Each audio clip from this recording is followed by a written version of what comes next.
ہم اپنی مرضی پر نہیں چل سکتے.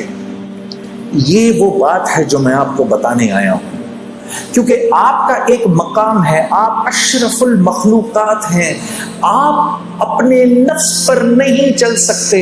اگر نفس کہہ رہا ہے کہ سوتا رہے، فجر گزرتی ہے تو گزرے، یہ آپ نہیں کر سکتے. چلو ایک سیکنڈ کے لیے صرف سمجھانے کے لیے ہم آخرت کی نہیں دنیا کی بات کرتے ہیں، سمجھانے کے لیے. جب آخرت سمجھانے لگو تو پھر اگلا کہتا ہے ارے مولانا یہاں کا بتائیے، کون جیتا ہے تیری زلف کے سر ہونے تک، آخرت تو جب آئے گی تب آئے گی، دیکھا جائے گا. ابھی یہ بتائیں میں دنیا میں خوبصورت زندگی کیسے گزاروں.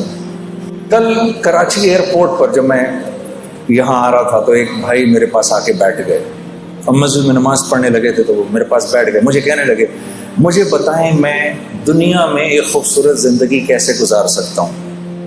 میں نے کہا میں اگر آپ کو یوں بتاؤں اور اگر آپ میری بات پر عمل کر لیں تو آپ یقین کریے کہ اللہ رب العزت کی ذات، اس کی یہ منشا ہر وقت کی منشا ہوگی کہ آپ کی زندگی ایک خوبصورت زندگی بن جائے. اور جس کے لیے اللہ رب العزت طے فرما لیں کہ اس کی زندگی خوبصورت ہوگی، ساری کی ساری کائنات مل کر اگر اس کی زندگی کو خراب کرنا چاہے، اس کو پریشان کرنا چاہے تو نہیں کر سکتی. اور اگر اللہ یہ فیصلہ فرما لیں کہ نہیں یہ نافرمان ہے، اس کی زندگی میں اس کو ہم خوف اور غم کا لبادہ پہنائیں گے ہی، 7 ارب انسان اگر مل کر آپ کی زندگی کو خوبصورت بنانا چاہیں تو نہیں بنا سکتے. اس کو کہتے ہیں لا الہ الا اللہ. یہ ہے لا الہ الا اللہ، کہ میری ہر حاجت اللہ کی ذات سے جڑی ہوئی ہے. اگر میں اپنی حاجت کو چیزوں کے اندر ڈھونڈوں گا تو میں پریشان ہو جاؤں گا.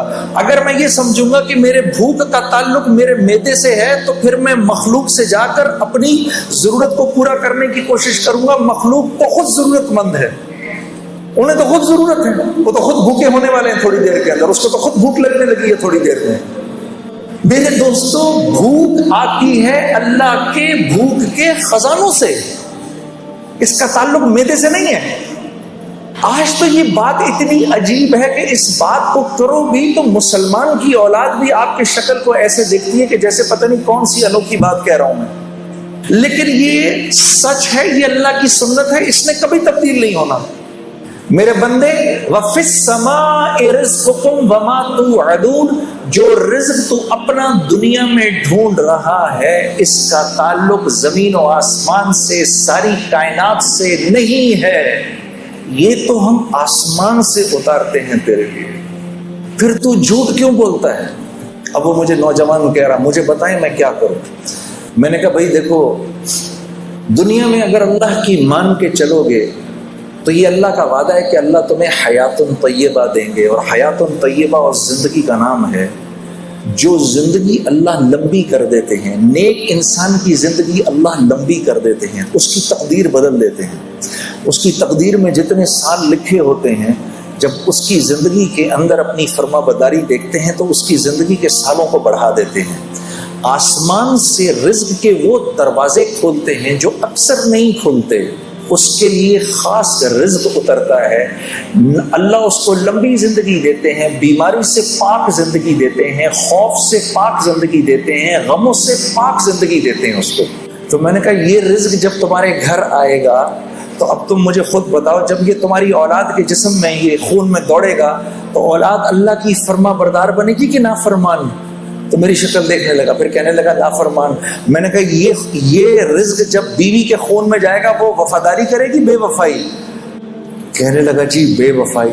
تو میں نے کہا اولاد ہو نافرمان، بیوی ہو بے وفا، تو زندگی سکون میں گزر سکتی ہے؟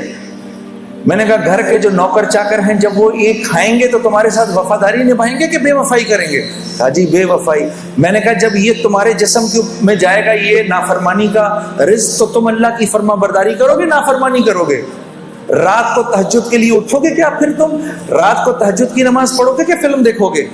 کہتا جی میں پوری بات سمجھ گیا، میں پوری بات سمجھ گیا. فَأَلْهَمَهَا فُجُورَهَا وَتَقْوَاهَا.